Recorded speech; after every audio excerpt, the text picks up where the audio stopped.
နော်ဦးဇင်းတို့ရှင်မမောက္ကလန်ကိုရောမြတ်ကြီးခါတော်မှာနော်ကေဇဂုတ်တောင်ကနေပြီးတော့ဆင်းလာအဲ့ဒါလို့ဆင်းလာတာရှင်လက္ခဏာပါတယ်သူနဲ့အတူတူလာပါတဲ့ခါကျတော့တောင်ဆောင်တနေရာမှာနော်အောက်ကိုဆင်းလာတော့ရှေ့မှာကောင်းငင်ပဲရှိတာတောင်ပေါ်ကဆင်းလာတာဆိုတော့အဲ့ဒီကောင်းငင်တွေကိုကြည်ရင်းနဲ့ရှင်မမောက္ကလန်ကိုရောမြတ်ကနည်းနည်းနှက်ခမ်းလှုပ်ပြီးတော့ပြုံးမိသွားတယ်အဲ့ဒါကိုရှင်လက္ခဏာမြင်မိအောင်မြင်တယ်နော်ရှင်လက္ခဏာကလည်းယဟန္တာပါပဲအဲ့ဒါနဲ့ရှင်ဘုရားဘာလို့မြန်ပြုံးလိုက်တော့ရှင်ဘုရားပြုံးလိုက်တာဒီလိုတွေ့တယ်အဲ့လိုမေးတဲ့အခါကျတော့ရှင်မမောက္ကလန်ကငါရှင်လက္ခဏာတဲ့ဒီအကြောင်းအရာကို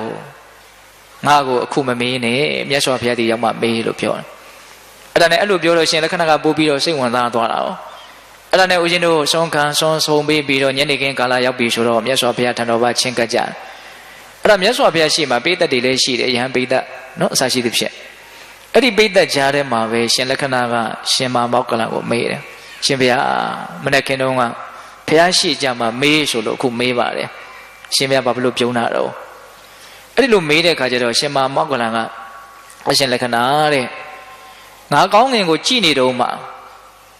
ှငါရဲ့နာထဲမှာအင်မတန်သနာเสียကြောက်မဖွယ်ရလို့လည်းပြောလို့ရတဲ့အတန်ကြားရတယ်ပေါ့အတန်ကြားတယ်နဲ့ငါတည်တည်ချာချာကြည့်လိုက်တော့ကောင်းငင်မှာဘာအသားမှမပါဘဲနဲ့အယိုးချောက်တစ်ခုပြန်နေတယ်哦နော်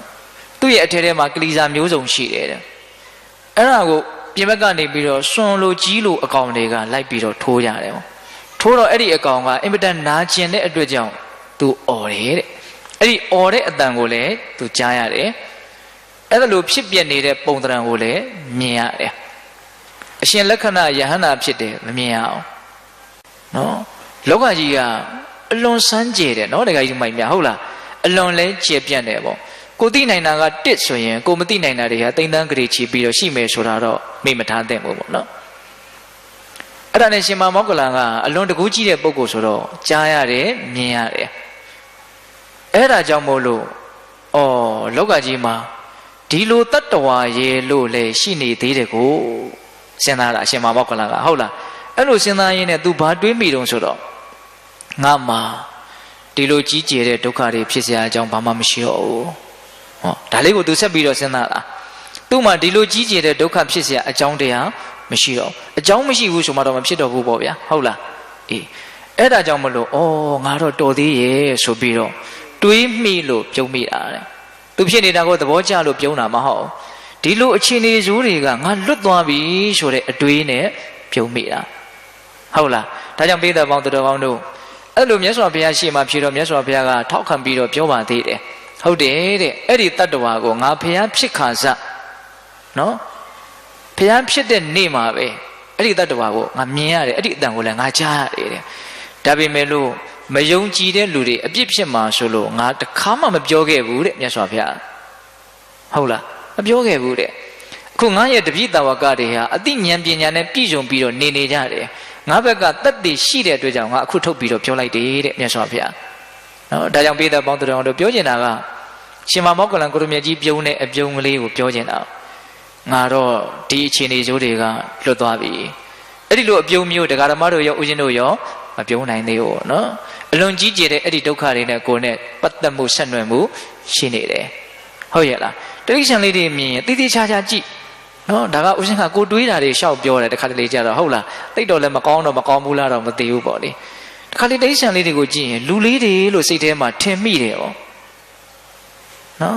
်မျက်လုံးလေးနှလုံးနဲ့နှာခေါင်းလေးနဲ့ဒီမျက်နှာလေးကိုပုံပြောင်းထားသလိုပဲလို့ထင်ရတယ်။သူတို့လည်းမြင်တတ်တယ်ကြားတတ်တယ်ဝမ်းသာတတ်တယ်ဝမ်းနဲ့တတ်တယ်ခံစားတတ်တယ်နောက်စိတ်ကောက်တတ်တဲ့အကောင်လေးတွေတောင်ရှိတယ်။ဟုတ်လားတိရစ္ဆာန်ဆိုပြီးတော့ကိုယ်နဲ့အရန်ကြီးကွာတယ်လို့မထင်နဲ့နော်အရန်ကြီးကွာတယ်လို့ပြောချင်ရင်ဘယ်နေရာမှာပြောမလို့ဘဝတန်တရားဝရှင်ရဲ့ကလွတ်မြောက်အောင်ရုန်းကန်နိုင်ဖို့အတွက်အခွင့်အရေးရှိခြင်းမရှိခြင်းဒါပဲကွာဟုတ်လားကျန်တာကတော့ယဉ်ကြီးကွာလာတယ်လို့မထင်ပါဘူးเนาะဒီကိစ္စသိပ်ပြီးတော့မြင့်မြတ်တဲ့ကိစ္စကိုသိပ်မလုပ်ဘူးဆိုရင်တော့လူလည်းပဲတိရစ္ဆာန်နဲ့ယဉ်ကြီးထူးတယ်လို့မပြောနိုင်ဘူးတော့ခုနကတော့ပြောချင်တာကတခါတလေတိရစ္ဆာန်လေးတွေကိုကြည့်ပြီးတော့လူလေးတွေနဲ့တူလိုက်တာလို့စဉ်းစားမိတယ်တခါတလေလူလေးတွေကိုကြည့်ပြီးတော့တိရစ္ဆာန်လေးတွေနဲ့တူလိုက်တာလို့လည်းစဉ်းစားမိတာလည်းရှိတယ်ဟောတူတာတွေမရှိဘူးလားတိရစ္ဆာန်နဲ့တောင်ဆိုးရတာတွေမရှိဘူးလား ရှိတာ哦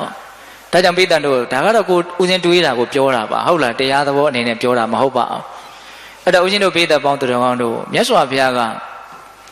ဒီငရဲတိရစ္ဆာန်ပြိတ္တအတုရကေဆိုတဲ့အပေလေးပုံရဲ့ဒုက္ခကိုစဉ်းစားခြင်းဖြင့်ငါဟာဒီအနေထားကလွတ်မြောက်ခွင့်မရှိသေးဘူးဆိုတာကိုတွေးရင်ဘာရနိုင်တော့တန်ဝေကရနိုင်တယ်